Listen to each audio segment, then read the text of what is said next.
everybody. Walter back with another product review for you. This time for the RockJam RJMK mini keyboard. First off, right off the bat, this thing has some cool pluses for it, but it's got a couple of minuses that are gonna kind of squirrel it up a little bit.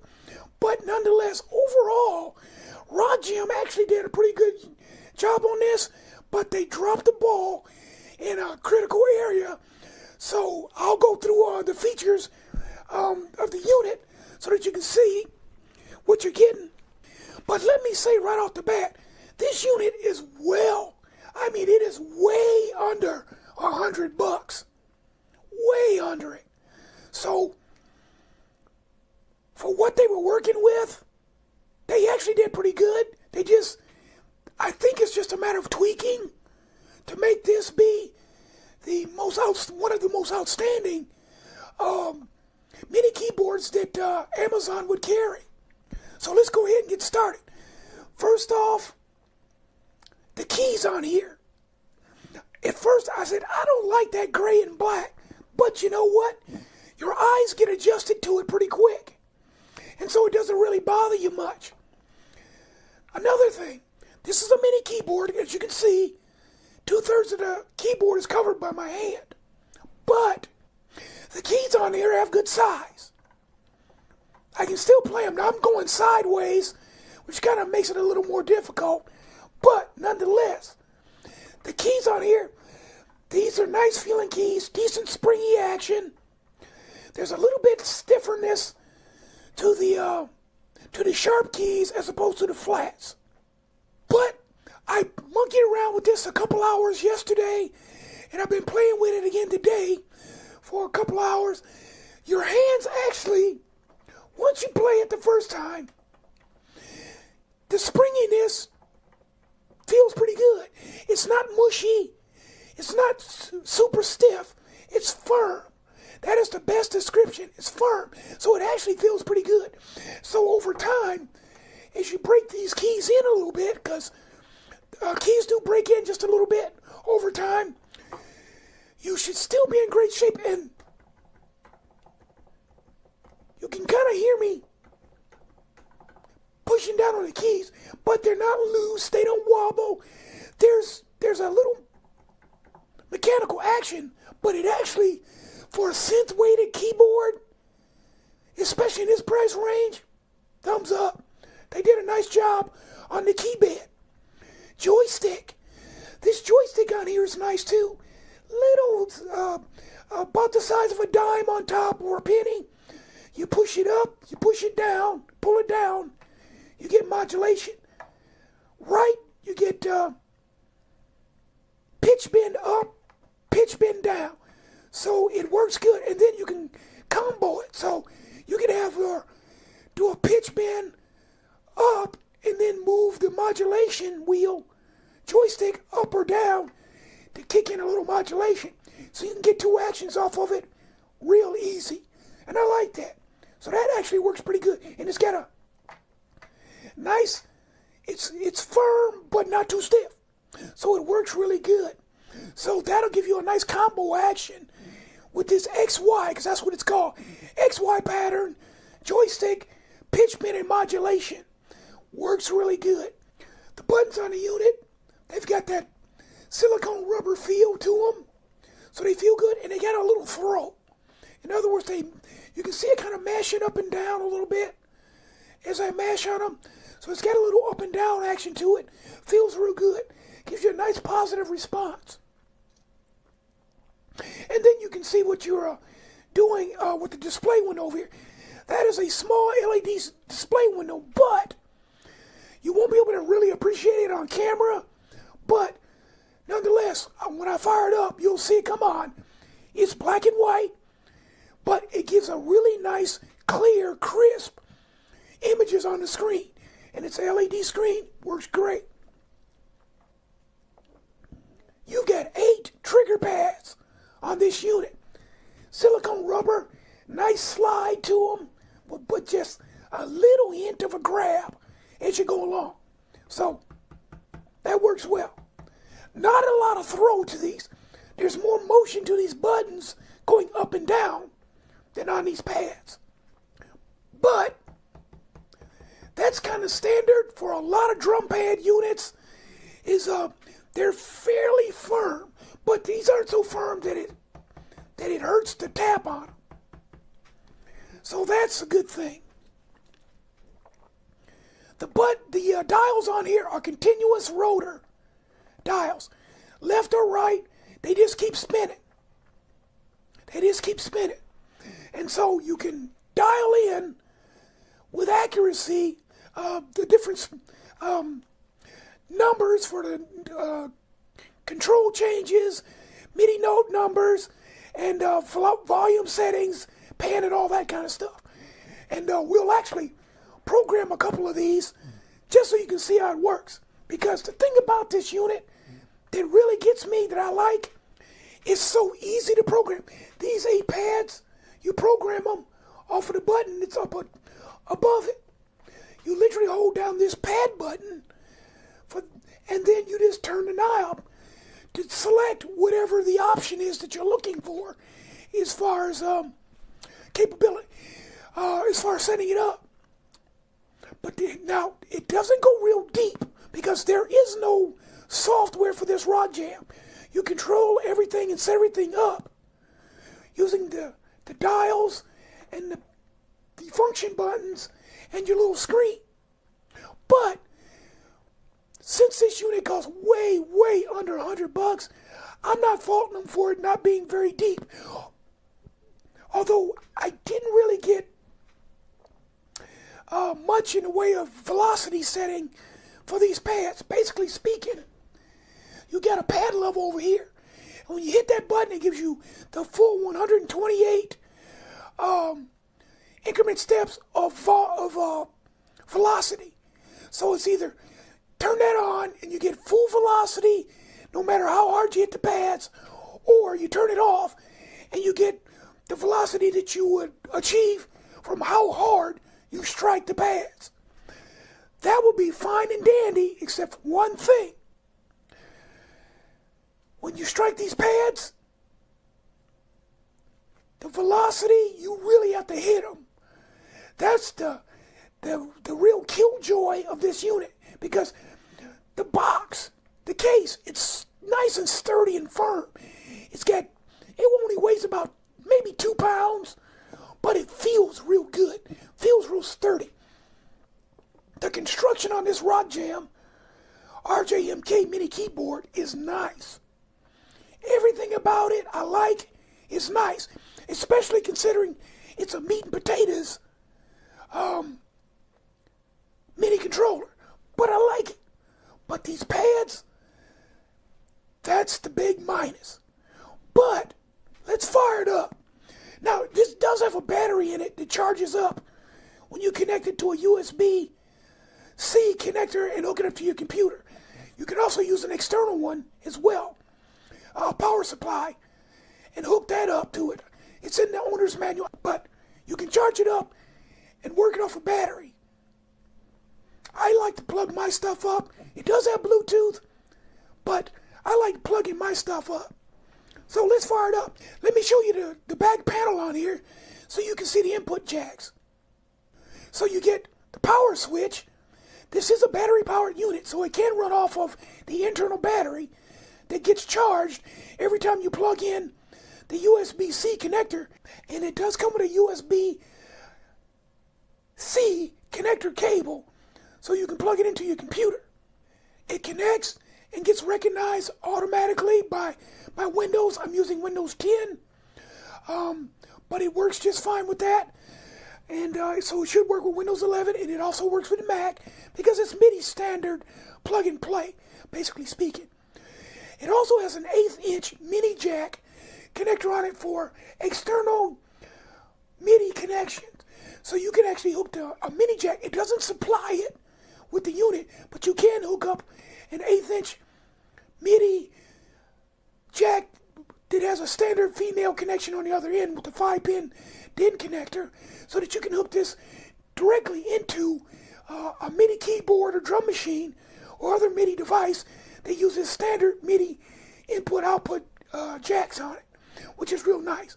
And it also has a full-size 1/4-inch sustain pedal jack on it, which is a nice plus instead of having that mini one, because most foot pedal jacks that are made for full-size keyboards, they use a 1/4-inch connector.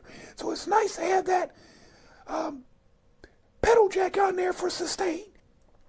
But now, let me reach back here and fire it up. You heard the little Windows do-do-do-do, which means it recognized it just that quick, and it is ready to go. So, now, off screen, I've got my DAW software. I've got my Mixcraft. And I got a piano sound on it. So you can get a chance to hear it while I'm tapping on the keys a bit. But before I go any further, ladies and gentlemen, I try to put this in every video. I am not a musician, but I love the gear. So I'm always studying it, reading the manuals and stuff like that. So if my playing isn't all that hot, remember, I am not a musician, but I love the MIDI gear. All right, now, but nice action, like I said before, off these keys.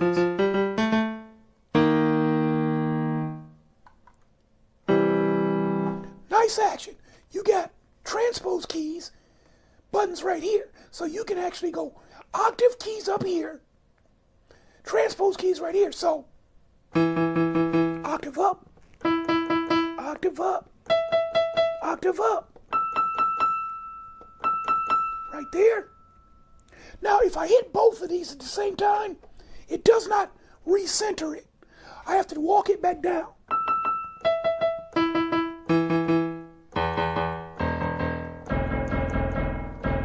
But as you can see, all the octave range is there. And when the lights are off, it's centered. Same thing with the transpose.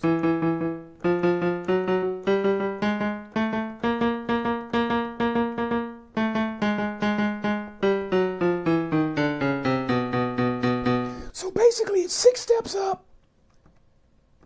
6 steps down, which is an octave, because you get 12 notes in an octave. But that makes it handy, because if you're playing with somebody, say you got a singer in particular, they might say, why play in this key? Well, if you just use your transpose,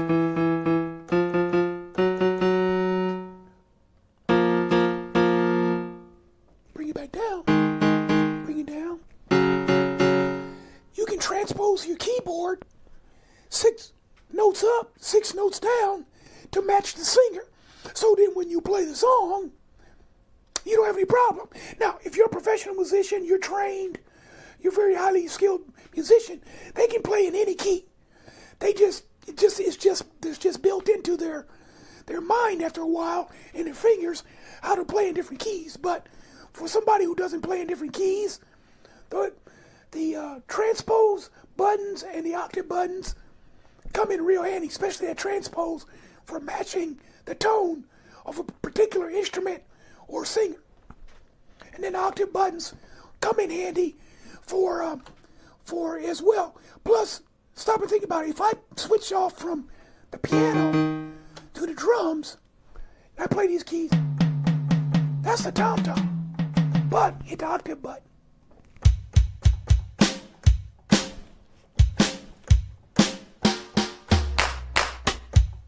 Right now, I'm where you usually are when you're playing drums on a keyboard. That last octave, that lowest key on there, it's usually your kick drums and your snares. Those buttons work great. And then you have your arpeggiator here, tap tempo here. You can set your controller knobs with this button, pad controller here. Then you got a loop function, note repeat, bank A and B.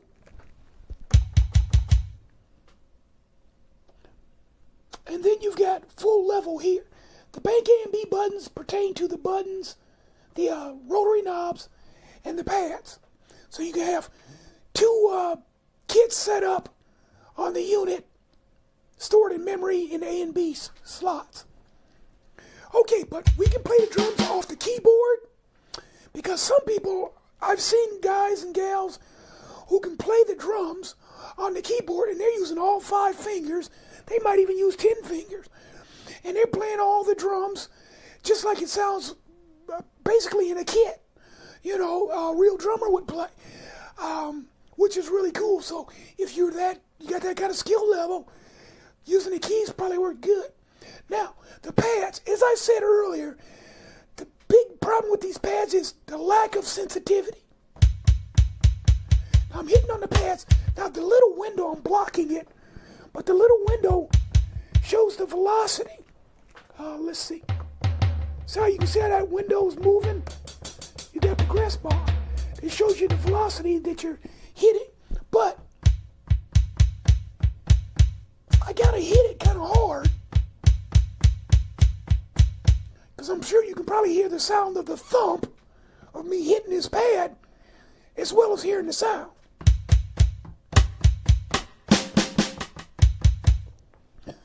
The sensitivity can be overcome if you want everything to just register at 128 value by using the pad full level button. Now, no matter how soft or hard I hit it,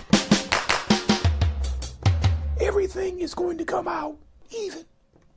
But that also kills nuance, because once you start grooving with some music, you might hit some notes that are going to be harder and softer than others because it just matches the feel of the groove that you play. And that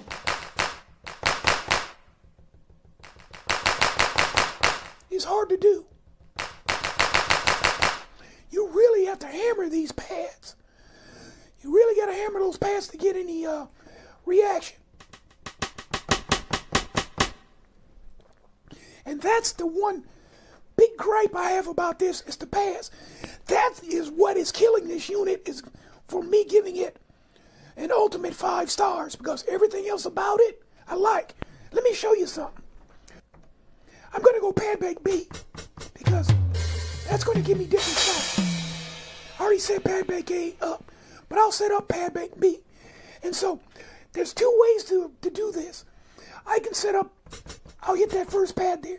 All you have to do with this unit, it's so small, it's kind of hard to see, but I'll try to keep my hand out of the way. But I can hold down this pad button. That puts me in edit mode right off the bat. All I got to do, I'll hit that first pad, spin the dial once, because you heard it was a hi-hat. Spin it some more. That's a snare. I know number 36 is a kick drum. Is number 37 a kick drum? Nope, that's a rim shot. 35. There we go. Let's do that. Let it go. It's locked in. Just that easy. And you can do it by just listening. Let's go to the next pad. That should be a snare. Hold down the pad selector. Spin the dial. It'll show you the MIDI note number when you spin the dial.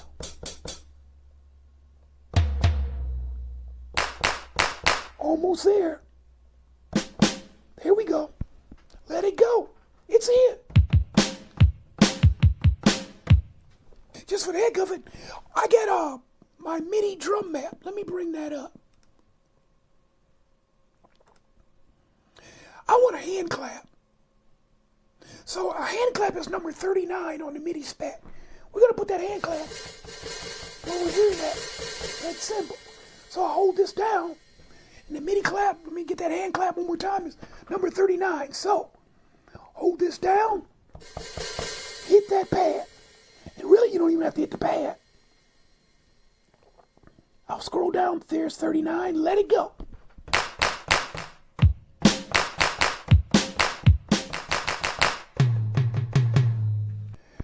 Let's go ahead and put some tom-toms. Now, according to my chart, this is 50, this is 48, and this will be 45.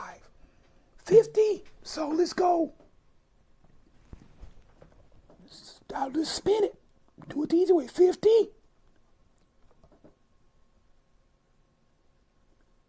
48. And this one will be 45. Let it go. Let's see. It's just that easy to program. No software needed. And like I say, you can dial in the numbers. Because you got your screen, it shows the MIDI numbers. When you spin the dial, it shows you the MIDI numbers. So that works great. Another plus on this unit, I created a song with my Mixcraft DAW. Now, I'm going to play this, just a bass and a drum thing, but I'm going to, let me select my bass there. I'm going to set up a couple of these knobs here, on here for you. And I can do it while the music's playing, but I'll set them up first. And basically what we're going to do is I will bring up the RockJam menu. We want volume level, which is 007, and I want pan, which is 10. So now, if we go back to our unit, controller, I just hold this down. It works just like with the drum pad setup.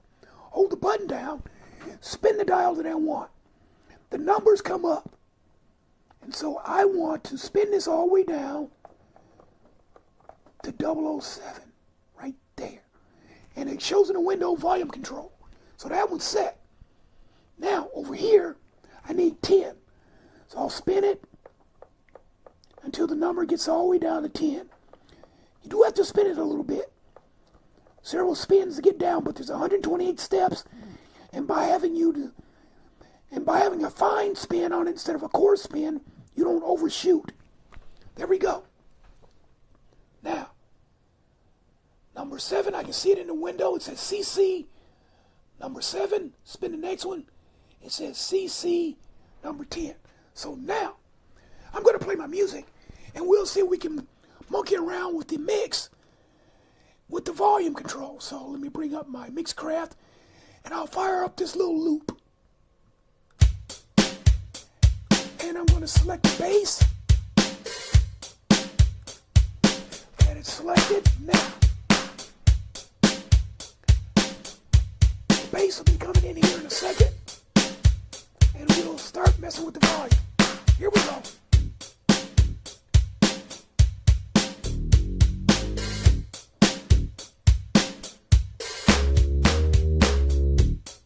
That's maximum volume. Now let's bring it all the way down to 0.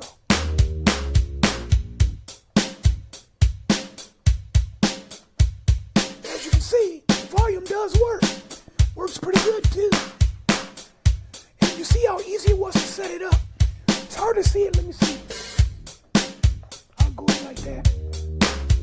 But the window will show you where you're at. The progress bar will take you all the way up. And then it starts over.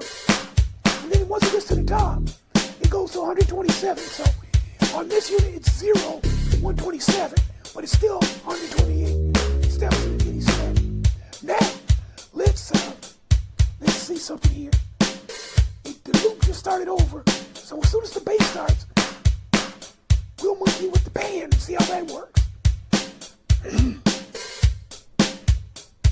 Here we go. 1, 2, 3. There it goes to the left. That's all the way to the left. Hard left. Now, spin it back to the right. 64 is the middle bit. You got 128 steps. So 64 puts it exactly in the middle. But now let's go all the way to the right.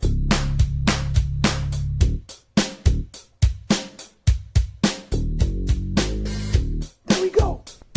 128 steps. You can see it's on the left. I mean on the right. All the way on the right. Now I'll bring it back down to 64.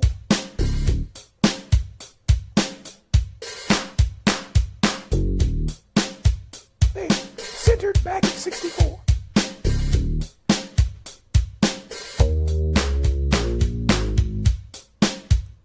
So as you can see, programming this thing is a joy.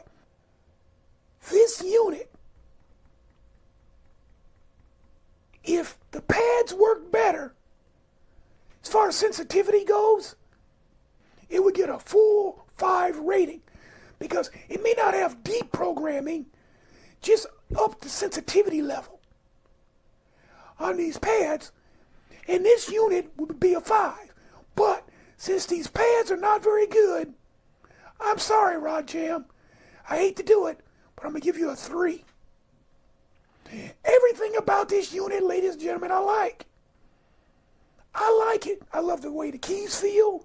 It's got a nice solid body, full-size 1/4-inch foot switch on the back, plus the little 1/8 inch out to a standard MIDI female jack, so you can hook it up to other standalone MIDI instruments, especially that old gear you might have that's got bad buttons on it that don't work, but the unit itself still works. With these 8 controllers up here, you could set things up nice. The joystick over here, that XY pattern joystick, I like that. I like everything about this RockJam. It is the biggest surprise of the units that I've tested so far as controllers, MIDI controllers. This is the biggest surprise, but the biggest disappointment is right here. Being able to program off of these knobs as quickly and easily as you want, because you can listen to it or use a drum map, is great. Just downright fabulous. And you do get an A and B save location. And so being able to audition the sounds while you program the pads, that's a 5-star right there. Everything about this is 5-star except for this. So the overall rating gets dropped to a 3. These pads are dragging it down. So RockJam, talk to the manufacturer. If you're not the manufacturer yourself, tell them to increase the sensitivity on these pads. If you do that, you get yourself a rock solid unit. 5 stars easy. Because this will get all the meat and potatoes programming you want as far as in a controller. And a price that is way under $100. This will become the hottest selling unit on Amazon. Because once people found out how easy it is to program, now unless they're looking for some really super expressive controller for the price and convenience of the way you can edit this thing, this would blow out a lot of the competition. Fix. Just go back to the firmware. Get these buttons so that they respond more responsively, so you don't have to bang on them so hard, and you'd have it. But other than that, ladies and gentlemen, I got to give it a 3. Now, if these pads don't mean anything to you, because you're not really going to be doing that, or if you already have a stick pad, drum pad unit that you use, or a full-size digital drum set that you use, or you got a standalone drum pad controller that has 8, probably 16 pads on it, and using that is much easier for you, because for one thing, you'd have 16 pads to hit, and they would be bigger than this, more than likely. And so you'd set that up and use that instead of these. Then I recommend that you just go ahead and get this unit. If the drum pads don't really mean anything to you, ladies and gentlemen, the feel of the keys, the programmability of the control knobs up here, if you just want something small, a mini unit, this will do it. But hopefully, RockJam, you'll just go in and tweak the firmware so these pads are more sensitive, so you don't have to hit them so hard. You want that nuance in your playing, and that requires a more sensitive trigger pad. 3 stars overall, minus the pads, if you don't need them, 5. And this unit costs way under $100. So you'll be hard-pressed to find a better MIDI controller, a little mini one, with this kind of feel and finish to it, than this RockJam RJMK MIDI keyboard. Thanks for watching. See you next time.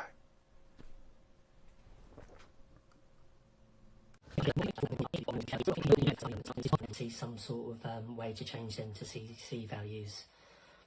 Okay, so let's go through the functionality. As I've been talking about controls, we start there. You've got controller setting, and basically you can just turn each knob and change the CZ value it gives out, and that's it.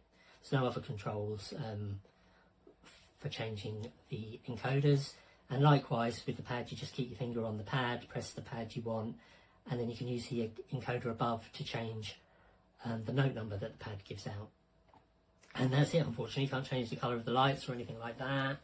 So it's fairly basic in that respect. Now, where this keyboard really shines is the sequencing. And while it's not groundbreaking, it's got a couple of cool features. So I'll just get onto this section here. Before I get onto the arpeggiator, you've got octave up and down and transpose in semitones, I think. And octave, and everything's displayed on the small OLED here. You've got a tap tempo button, so you can tap tempo.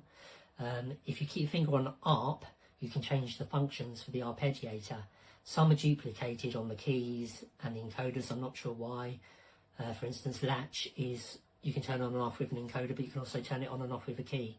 I'm not sure why we needed to duplicate that, and we could have had it do something else, but there you go. So here you can change the chime division, the swing amount, and although you've got swing here, these are set increments. With the swing, with the encoder, you can change in fine increments, so there's some purpose there. You can change the mode of the arpeggiator, so up, down, the order you played it, random, etc, etc. You can change whether it's synced internally or externally, and this switch here changes the BPM. So if I put the arpeggiator on, and then I can slow it down if I want it to go more slowly. There we go. And if you keep your finger on arpeggiator, you can change the note increment, quarter notes, triplets. You can change the order from here as well as from the encoder, and you can change how many octaves it goes through as well as on the encoder. Doubled up again there for some reason. So that's the arpeggiator. You can latch it on and off, which I like, which is fairly standard nowadays. You don't have to get a peg and peg a key down like you did back in the day. And I showed you the controller settings and the pad settings, which are very basic. You've got note repeat, which I don't think is going to work. I had it working a minute ago, but I think this patch is in legato, so it's not going to repeat it. Yeah, unfortunately. Oh no, it's because I'm trying to do it with the key. Yeah, it will repeat it if I press the pad. And again, like I said before, the screen shows the velocity you hit the pad, which I quite like. I haven't seen that on the keyboard before. Maybe on some electrons, but that's about it. So if you keep your finger on note repeat, you can change the increment at which it repeats at. So this will repeat it faster. And you can have it repeating quarter notes. So that's note repeat. You've got bank A and B buttons, so you can go from bank B pads. So you've really got 16 pads, not 8. So that's 16 notes you can choose from. So obviously you can assign that to a drum rack or whatever it's called, or whatever your software is calling it. And you've also lastly got a function from the old MPCs, and this is very much stylized on the Akai controllers, I think. You've got full level, which will just play the pads at full velocity. So you might want to do that and then edit the velocities manually later. And that is pretty much it. Unfortunately, there's not any deeper software or editing menu in which to change the controls. I'd like to see that. But it is priced similar to some other controllers that do a lot more. So from that point of view, it seems expensive. But then you have to remember you've got Bluetooth, which is solid on this. So that you're paying for that, and the internal battery as well, which you don't get on a lot of the big brand controllers. So that's a real boon, I think. If you just want to grab an iPad and jam on your bed, this is perfect. And also the build quality is up there with the top brands as well. The velocity response from the pads, the controllers feel solid. I mean, it's a huge downside that they haven't got scaling. They really need to get scaling on the controllers, because it is really no fun going through it, you know, 127 values really slowly. But other than that, because it's got the battery, because it's Bluetooth, because it's well built, I think it is worth its money. Sure, it hasn't got the features that the big brands have got. It hasn't got the software to change things like pads to CCs. But you may not be looking for that. If you just want a solid keyboard that you can map a few controls to, play some drums with, and you don't have to worry about any wires, and it's going to play with no latency, then it's well worth it. I'd certainly be purchasing it for that reason alone. So it definitely gets a thumbs up from me. Just what would just take it over the edge to being, you know, a really, really nice controller would be just to get these encoders to have scaling, so they, you know, go through the values quicker when you turn it quicker. Other than that, recommended. Hey there, so I'm just going to add on the end here, I forgot one of my favourite things about this keyboard is this little loop button, and it basically just plays MIDI loop, which is pretty cool.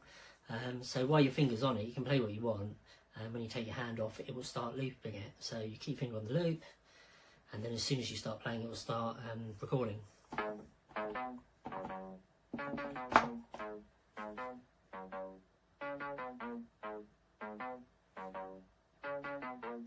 So that's quite cool. You can run that into a sequencer, or you could sample it or whatever, or just play around with different ideas. I haven't seen that on a keyboard before, so I just wanted to add that on the end. Thanks.